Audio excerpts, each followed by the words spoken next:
Okay. Good. I almost said good morning. That's what happens when I take a nap between panels.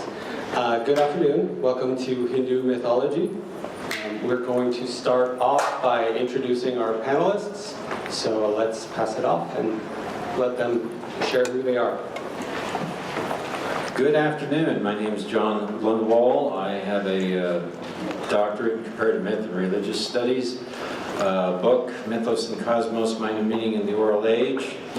My next book is on the computer, being written. The oral canon, the mythic canon, how oral peoples created civilization. So that's what I do, that's what I research. Hi, I'm Nikhil Rao, and I have no professional qualifications for this. I just happen to be a Hindu, so. And my name is Charlie Pulsipher. I'm a copywriter, author, cardboard artist, and velociraptor impersonator. And I have been researching into Hindu mythology some because I have been including them a little bit in my upcoming books. I don't even know if I'm going to pronounce this right, but I have Yakshi and Yaksha in my next book. Okay, so Hindu mythology. This is a huge question, I know it, but what is the Hindu pantheon? Just real quick. So I have a graduate degree, and I just realized that everything I say will be trumped by the practicing Hindu. So there is a story basically that if you want the number of opinions on Hinduism you're going to get depends on the number of Hindus in the room squared. Only me, so you're only getting my opinion. But the Hindu pantheon is a very confusing thing because there's as few as 0 gods and there's as many as who knows. But the Hindu pantheon really is pretty analogous to the Greek pantheon, to the Egyptian pantheon, to any of those other pagan pantheons that we think about from more Western cultures. You have a father figure, you have a protector or a deliverer figure, you have figures of wisdom, of war, there's male and female entities. So what it is basically personifications of different aspects of either good qualities or bad qualities, same as any other pagan pantheon. All right, now here's my more sober, serious response. Listen to him.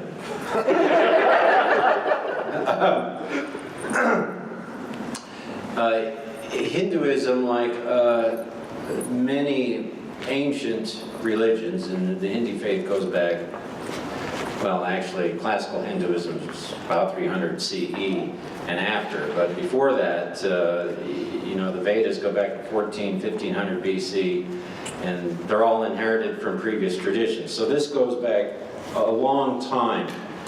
During most of this history, most people do not read or write. And this is going to explain why ancient religions are largely different than modern religions. If most people do not read or write, well, let's go this way. If a person wants to look up an idea, what do? Google? We go to a book. Actually, we go to Google. We don't want to read books, we go to Google. But you go to a book, you go to a dictionary or an encyclopedia, and you look up an idea, you look up a concept. If you have no books, what do? Ask an old person. Ask an old person. Well, where did they get it? Ask an old person. The first old person. Turns out oral peoples have very sophisticated ways of transmitting knowledge, but they don't have books. And so they encode the information they need by the features around them.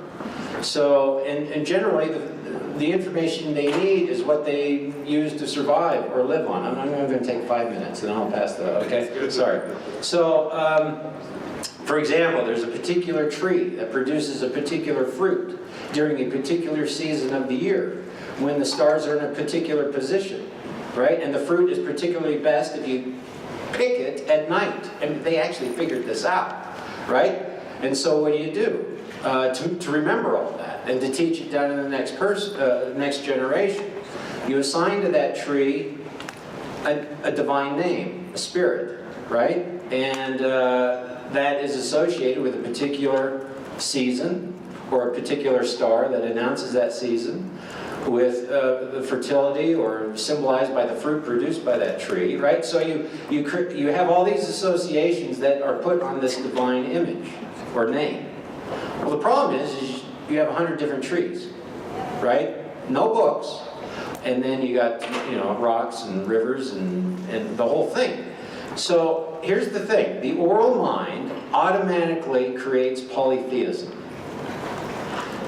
Polytheism is a way to organize the cosmos through mnemonic ways, right? All oral cultures are polytheistic. So it's very bizarre. When I first started studying the Hindu tradition, just in my graduate program, you know, when I look at God, I'm used to going to Deseret Book and seeing a white German Austrian Jew as my God, right? Jesus, who's always painted as a white Caucasian Germanic figure. Of course, that's not who Jesus was, but that's how he's displayed in our culture. You go into Hinduism and you see God, 100 different gods, but Vishnu, Brahma, Shiva, the main triad. Vishnu has blue skin, he has 4 arms, Brahma has 4 heads, they're all carrying different things. Shiva's doing a dance and is wrapped by a serpent. I mean, it's quite scandalous. Why? Why that and not just, you know, a Germanic Jew, which has so many problems, actually. But that's how the oral mind creates the pantheon. Every feature that they want to remember gets embedded in the symbology of a deity. So my point is, if you have oral cultures, you're going to have polytheistic systems, and your gods or goddesses are going to be very strange because they're going to be loaded with symbols, animal heads, very often all kinds of animal features are imprinted on them, or natural features. Vishnu carries a shell and a discus, and you can help me out here. But he's over different parts of the cosmos, and so every function of the cosmos that he's over is symbolized in his image. And he needs all these arms to carry all this stuff, right? So this is what happens with oral theology, oral mythology. Did you have anything to add to that? No, that was perfect. And like he said, the Hindu mythologies have been told and told and told. And who here has ever embellished a story after they've told it a couple times? Yeah.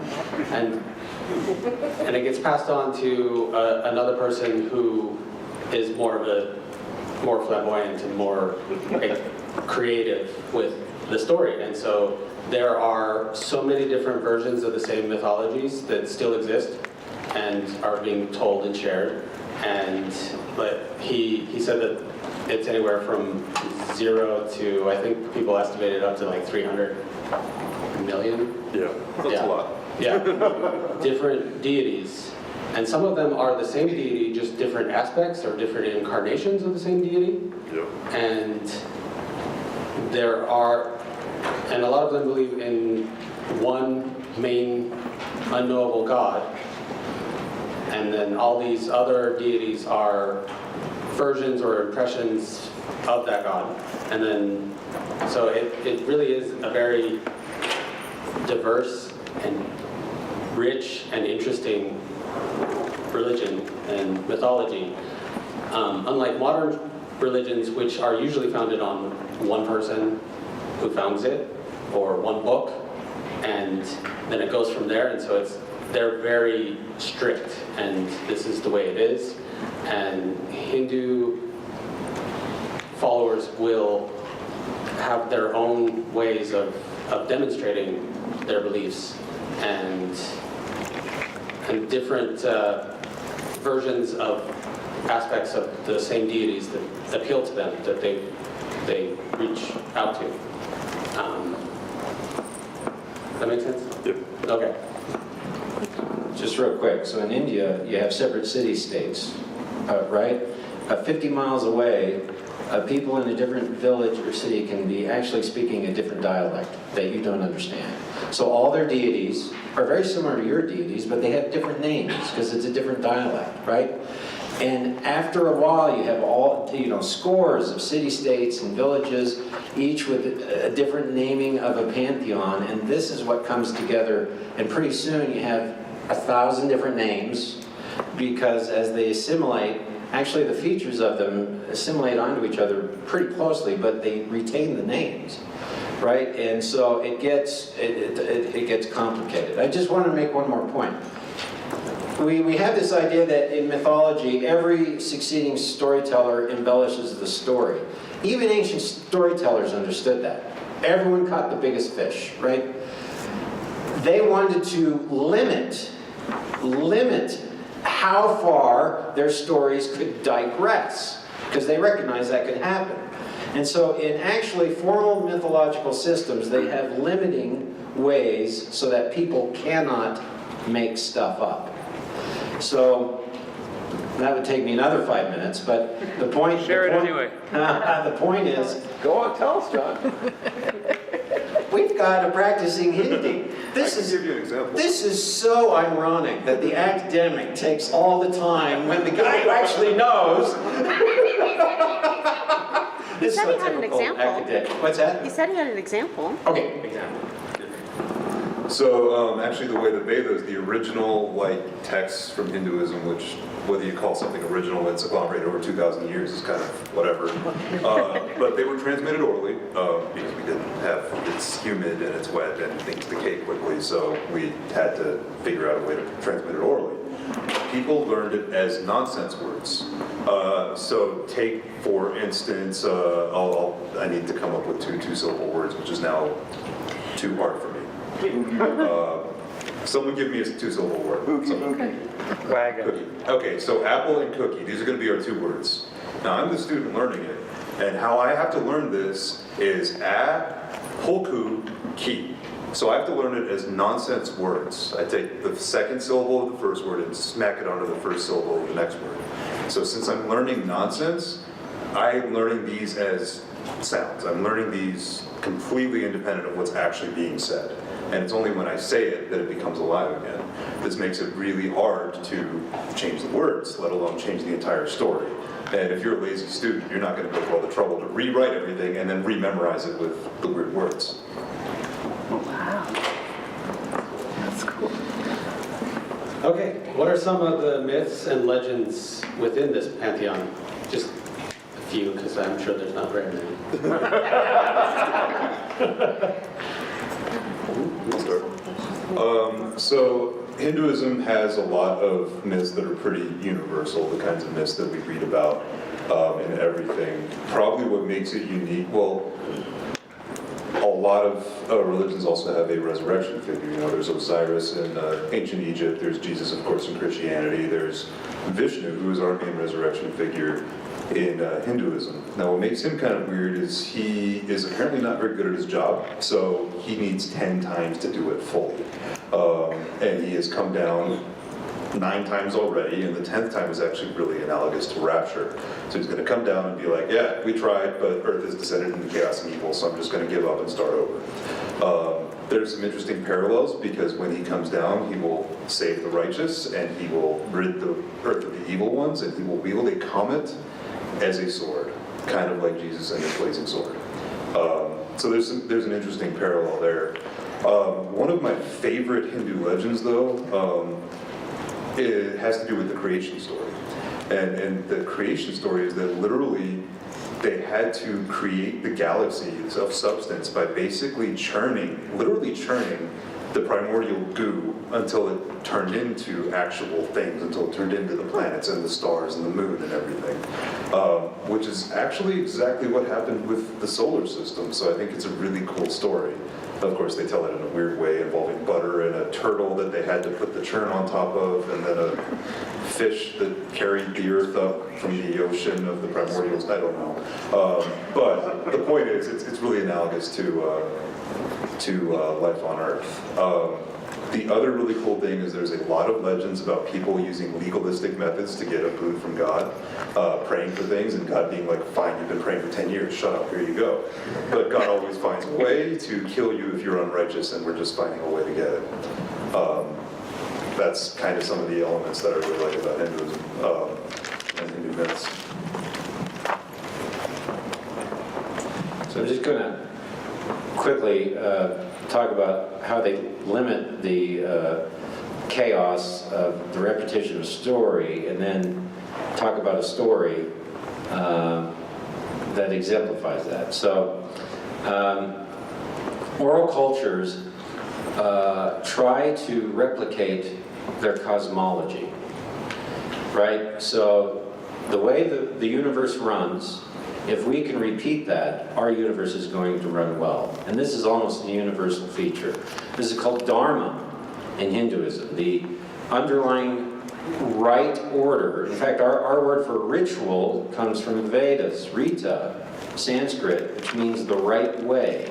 And really it means the sunwise way. When you performed a ritual, you walked from east to west, replicating the heavenly cycle. And so when you performed your rituals, you had to repeat what the cosmos was doing, and that would revive everything going on in your society. So myths were part of a structure that in order, we also say that myths are like stories that you sit around a campfire and you tell each other. Myths were not that. Myths had to be told at the right time, in the right way, at the right place. And literally, if you didn't do that, you could be expelled, killed, castrated, right? These are death penalties. The right time, the right way, the right place. Most Native American tribes could only tell a certain myth during the spring season. And after the spring season, you could not tell it again until the next spring season. Summer season, winter season, they are all, and therefore, they all corresponded to a certain star, right? So that when that star rose on the horizon before dawn, that told you when you could tell that story. This prevents you from making up stuff, because it's encoded in your calendar, right? The turtle in the Hindu creation myth turns out to be a star upon which the cosmos was founded. And so the right way, you know, as he said, they had to memorize things in such a way that you couldn't mess it up.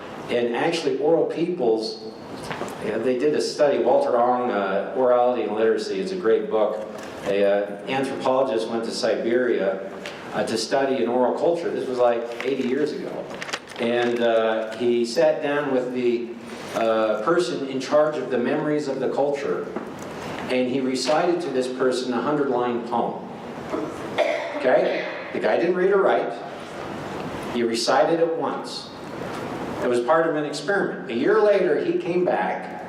And he sat down with this guy and he said, do you remember that poem that I recited to you? Can you repeat any of that? And he repeated the entire poem, phoneme for phoneme.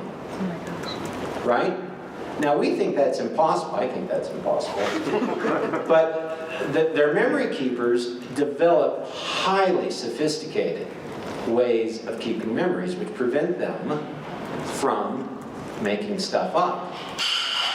Having said that, they still make stuff up. What was that book? Orality and Literacy. So the right way, the right place, the right time. There's this great story. It's actually a legend as opposed to a myth. It's about a asura. There's asuras and devas, and maybe Nick can tell us about those, but they're demigods, divine spirits. Post-Vedic, the asuras are bad and the devas are good. Well, there's this horse-headed asura, because, you know, having a head of a horse is really cool. And he went to Brahma and he said, Brahma, I want immortality. I never want to die. And Brahma said, I can't give that to you. Not even the gods are going to give that to you. So the asura thought about it for a while. He said, okay, I'll tell you what. I want that the only thing in the universe that can defeat me is a horse-headed demigod. Now he said that because he knew he was the only one, right? And so Brahma thought about it and said, okay, I'll give you that power. The only way you'll ever be defeated is a horse-headed demigod.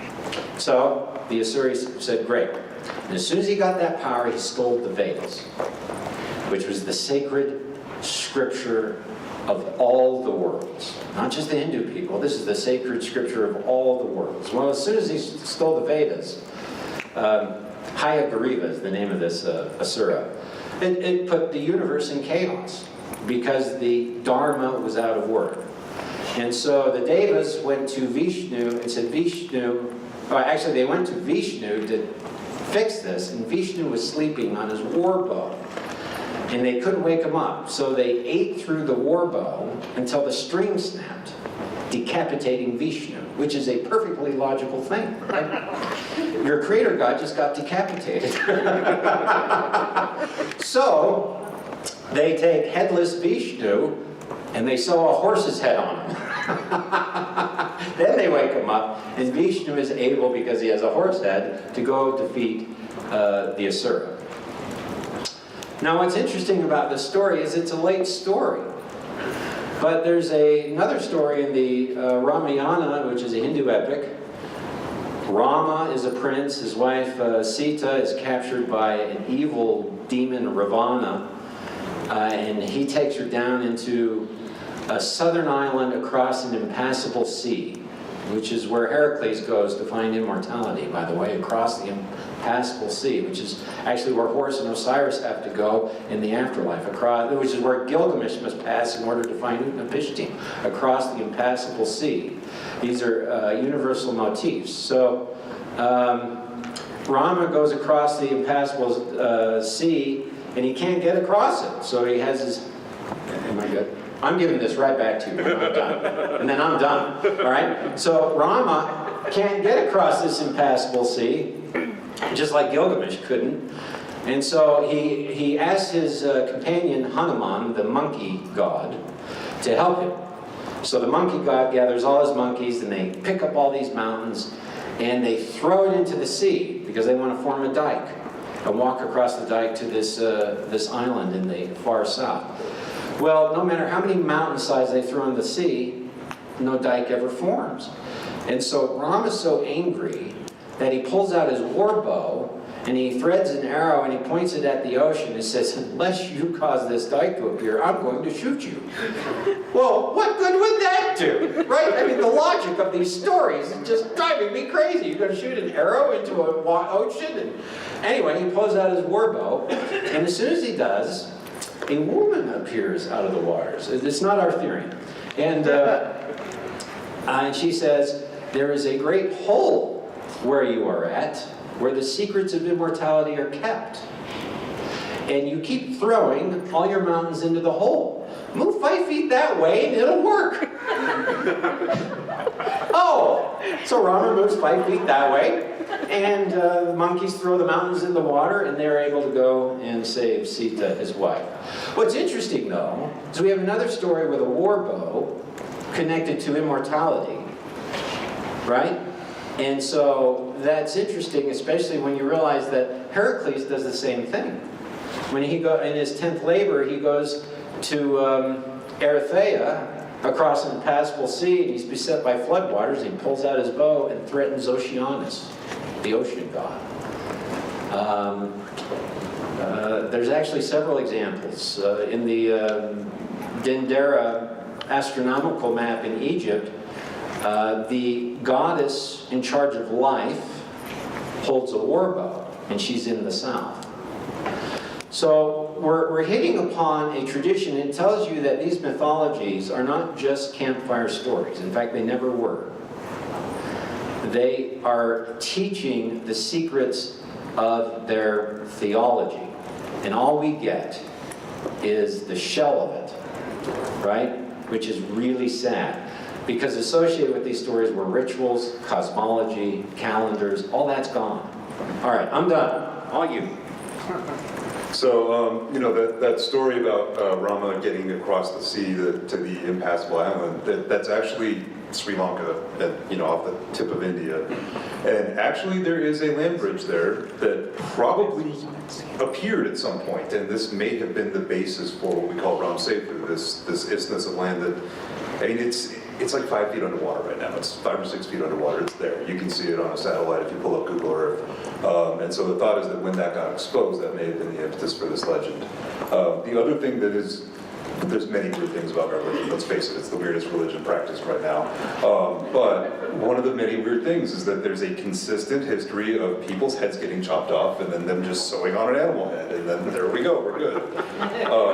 But this actually ties into my favorite god. I actually didn't have any iconography in my house for about 10 years, until about a year ago, and Brian Malcolm over there is laughing because he knows this story, but I bought a Ganesh, and the elephant-headed god, and put it up just so that I could make a rude gesture to him every day on my way out the door to work. He is the god of both wisdom and mischief, so you can see why a juvenile man-child like me would love that. But the really cool thing about our legends is that they talk about things like jealousy, and they talk about things like marital strife, and Ganesha's origin story is particularly hilarious. So Shiva, he's kind of considered the destroyer in Hinduism, analogous to the Holy Ghost in Christianity-ish. So he gets married, and his wife is whining because all of the servants there, all of the people there are his, and she's not allowed to order them around because she's just his wife, and who cares about that? So she's a bit of a hothead. She is definitely a feminist, and she believes in equal rights, and this is kind of a thread throughout the Shiva Parvati stories, that they're always getting in fights, and she's always like, I'm gonna say too, and he's like, no you don't, and then she wins anyway.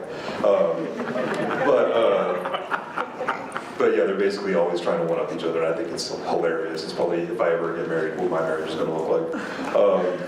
But so she says, this is ridiculous, I need my own boy. And so she makes a child. And she's like, haha, look, I have a child now. And he's like, that's not my son. And she said, yeah, but he's your stepson, you gotta accept him. And he's like, to heck with that. And then he cuts off the kid's head. And then she's like, yeah, that's not gonna work, you better bring my son back. And he's like, oh, fine. So he goes off into the woods, and he sees an elephant with a broken tusk, and he's like, great, let's make him an elephant head so he's a goofball. And that's how Ganesh came to be.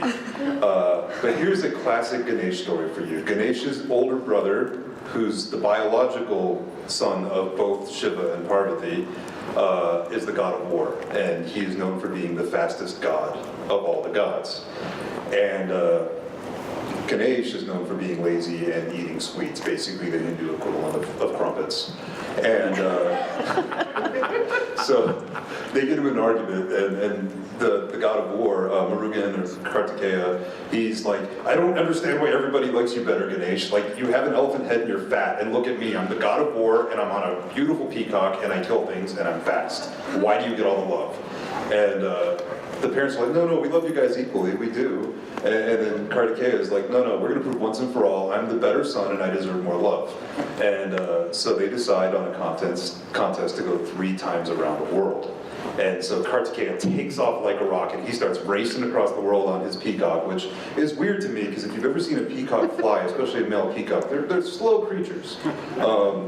And given that we have very fast eagles in India, I'm not sure why he wouldn't have picked one of those. Very strange man, Kartikeya. Not that Ganesh is much less strange. But Ganesh continues sitting there eating sweets. And Kartikeya passes around once, and he's like, why is my brother still eating sweets? And then he passes around the second time. He's like, why is my brother just sitting there getting fatter? Ganesh gets up, dusts the crumbs off himself, and then walks 3 times around Parvati and Shiva, and sits down before Kartikeya can get back around the 3rd time. And Shiva and Parvati are like, oh, yeah, I guess we are his whole world. He wins. But this is a classic way of Hindu stories and Hindu tales that we made for kids to kind of point out the importance of symbolic or moral values, of sort of like, look, all this hard work is meaningless if it's not for a good purpose. all of this stuff, all of these things, all of these claims to fame do not matter if you do not have a good heart. And this is a classic Hindu story, probably told with less irreverence, but still a classic Hindu story pointing out we don't care how famous you are, we don't care how rich you are, we don't care how powerful you are you a good person? So yeah, that's kind of a classic Hindu kid's tale. Okay, and what other creatures and beings exist within Hindu mythology and legends? Either one of us can go. I'll go. So Hinduism is kind of unique among currently practiced religions in that we very much are, humans are special but not that special, is kind of the Hindu take on it. It's like, yeah, you're smarter than the other animals, but you're still an animal, you're still dirty, and you're still stupid. And so we imbue a lot of animals and a lot of natural characteristics with sentience and probably give them more credit than they deserve. There's actually a line from one of the Upanishads, which is kind of our commentary on the Vedas, where a sage insists that a fly can learn religious philosophy, which I think is taking it a bit too far. But that said, the Asuras and the Devas, which were the two of the groups of beings that he brought up, they are, if you look at a lot of these pagan societies, you actually see that there are generations of gods. You get the Titans, and then you get the classical Greek gods, and then you get their children, right? And it's the same way with Hinduism. Asuras and Devas date way back. Devas are kind of on a plane above us, and so there's a tendency to think of them as angels. We're not supposed to. They do represent virtue, but they're still pretty bad sometimes. Asuras are seen as below us, and they do represent our baser instincts, but this does not mean they represent evil.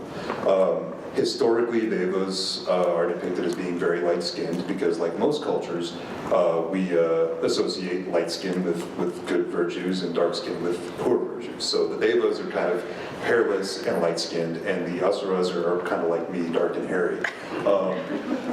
And they're seen as more powerful than humans, but not necessarily divine. The Devas, some of the Devas are elevated to godhood and some are not. It's kind of weird. But then the sentient animals is really where most of our creatures, so to speak, are. We have sentient bears, sentient eagles, sentient snakes, monkeys, some called gods and some just known as great, powerful, mythical creatures. Which is really, I'm trying to think of any fantastic or mythological creature that wouldn't just fit into just a super powerful regular animal. And I'm coming up blank, but I don't know if you've got anything. No. Again, oral peoples use what is familiar with them in their stories. So they'll take an animal they're very familiar with and they'll invest it with sentience and superpowers. So that's how myths and legends are told. So unlike, the Sphinx or the Kraken, I'm still wigging out over Ganesh and his crumpets. You touched on this with the creation aspect, but what parts of Hindu mythology tie into modern science? How long do we have? Another couple days? You have 5 minutes. I'll get a little bit more personal, since this whole panel is basically personal. To get a little bit more personal, one of the things I found interesting, I was happy to discard Hinduism if there was a reason to. And as a scientist, as a guy who's studying physics and has graduate degrees in biology, I didn't find a good reason to get rid of Hinduism. I found good reasons to be like, oh wow, all these things I learned as a kid, I'm finding biological or physics analogs of. The cosmos story sticks out. We also have something called Vedic time, which is this idea that Hindus have always conceptualized the world as being extremely old. And there's a lot of different numbers thrown around. But one of the ones I found more interesting was this idea that the world is divided into 4 ages. And it's a 4 billion-year-old Earth. That's what they actually say in at least one version of one of our books. And they have these 4 ages that are basically associated with increasing disorder, just like increasing entropy of the universe. And these periods correlate with major shifts in either there being life or how advanced the life was. And my favorite is the Kali Yuga, which is the one we're in now, which is where chaos becomes ascendant. Coincides exactly with Homo heidelbergensis, basically the first our level of intelligence humanoid. So that cracked me up and made me laugh a little bit. But I did find power in that idea that Hinduism, like the Norse tradition, knows that the world will end in chaos and entropy. They know that's just a part of the world. I found that extremely powerful. I also found the fact that my religion explicitly told me you're just an animal. As an evolutionary biologist, I found that pretty powerful too. This idea that I am not really all that different from a monkey resonated with me because I'm really not that different from a monkey. And then also, if you sort of look at some of the things they talk about with how you think about the world and how brains work, it actually lines up well with modern neuroscience. So for instance, they talk about the brain and the mind as two separate things. They talk about Maya, the veil of illusion. They talk about the problems of listening to your fast instincts because they're more primitive. Which is true. Our fast thoughts are usually stupid, and they're actually, evolutionarily speaking, ancient. So when we respond to our emotions, for instance, we are responding with our lizard brains. Why not use our human brains? So I find power in the fact that there's a lot of analogs between modern neuroscience, between modern physics, between modern biology, and Hinduism. And again, if I were prepared, I could probably give like a 3 or 4 day marathon talk on this. As a science fiction author, I write a lot about multiverse, and my first series involves someone who can create wormholes to other universes. And this is built into Hindu mythology from the very beginning, that there are multiple universes, there are multiple realities, and there are different dimensions of, like you mentioned, that people live in different planes, and so there's these different dimensions. He also mentioned with the creation, the churning of one substance into all of reality, which is pretty much how our universe works. The Big Bang Theory, boom, there was nothing, and then superheated plasma that coalesced into matter. And so everything is made of the same thing, and that's built into Hindu mythology as well. There are a lot of really interesting tie-ins, and some of the weapons that the gods use are really reminiscent of some of the weapons that we've created in modern age, and lasers and things that did not exist back then, but they were creating these stories that included them. You have a question? I can wait. Okay. I'm just going to read a paragraph out of my best-selling book out of my garage. On Mythos and Cosmos. We are told that the Greek Pythagoras was the first person to work out the numeric ratios of the harmonic scale and describe the world by using number. Not all is as it seems. The musician Ernest McLean in the 1994 article, noticed that in Babylonian myth, something has gone unnoticed. In many ancient scripts, characters and names have numeric values. It turns out that each god of the Babylonian pantheon has a numeric value associated with it. These start with the sky god Anu, whose numerical value is 60. But in a base 60 system, 60 also represents 1, which is a whole or starting point. The other gods have various values. Benenlil is 50, Ea, Enki 40, Sin 30, Ishtar 15, Marduk 10. All this is well known, but what McLean shows is that if one divides these numbers into the base 60, the god Anu, one gets the numeric ratios of the harmonic scale. This 1,000 years before Pythagoras. I read that because it turns out we find the same thing in India. There are 4 world ages in India, and I can't remember the numbers of years. There are millions and hundreds of thousands. They're different for each one. And they're different in each world age. But it turns out if you divide each number into the preceding one, you start getting the harmonic scale. Right? These are invariant numbers embedded in musicology. And these people understood that probably in prehistory. So I don't I'm a guy that's really reticent in putting modern scientific concepts in ancient mythological cultures. But what they did do is they had figured out all of Pythagorean mathematics far before the Greeks. And you know, there's an incantation where Hunafu, which is an Egyptian god, shows up with his chants and his spells and his stories, and that's why the modern mathematician Neubauer calls it all a bunch of hocus pocus, right? But the god also shows up with his numbers and books, and it's that god that's in charge of building the pyramid.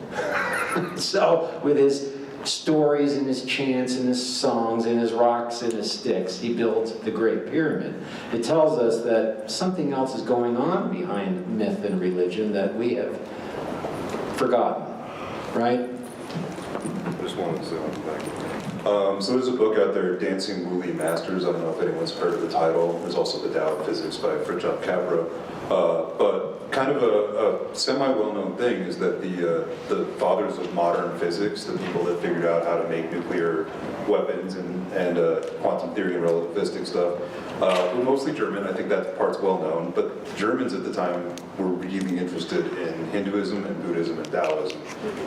And you may remember what was uttered by Oppenheimer after the first atomic bomb. But I am become death, destroyer of worlds. That was straight from the Vedas. They actually credited Eastern, not specifically Hinduism, but Eastern religion in general, with sort of allowing them to look at science and to look at the world in a different way than they had previously. And that's kind of a big part of sort of why I never left Hinduism behind, is I found it informed me as a scientist rather than got in my way. What was the second book you just said? Tao. The Tao of Physics, Tao. And the first one was Dancing the Dancing Woolly Masters. Woolly Masters. WU-LI. So we have about 4 minutes left for questions, so I'm gonna hand the microphone to you and let you answer them. Okay. Unless I think he needs to answer them. For us very pale Christian writers who want to write Hindu characters, what are the things that you want to make sure that we know and that we're sensitive to? So probably the one, okay, so this is actually unrelated to religion, but please do not ever call anything Damascus steel. It was invented in my valley in India. It's called uku. And all the Damascus people did was house it to sell to white people. So that's one thing completely unrelated to religion. The things that were probably most sensitive is the caste system is kind of called a religious thing, but it was really a political thing. Similar to how the papacy of the Middle Ages and Renaissance was quite corrupt and doesn't really represent Christianity. The idea of a purely hereditary caste system doesn't represent Hinduism. That's probably the number one thing to be most sensitive to. And then just also, if you can, try to weave in the fact that calling us strictly polytheistic isn't necessarily correct, because many of us, such as myself, are panentheists, where we don't really even see a personal God. But trying to capture the diversity of thought within Hinduism is, I think, really important too, rather than saying Hinduism is this, they've got these 300 gods, and they're all, but try to capture the weirdness of us a little bit. Yeah. What are some good book references to learn some of these myths? None. Yeah.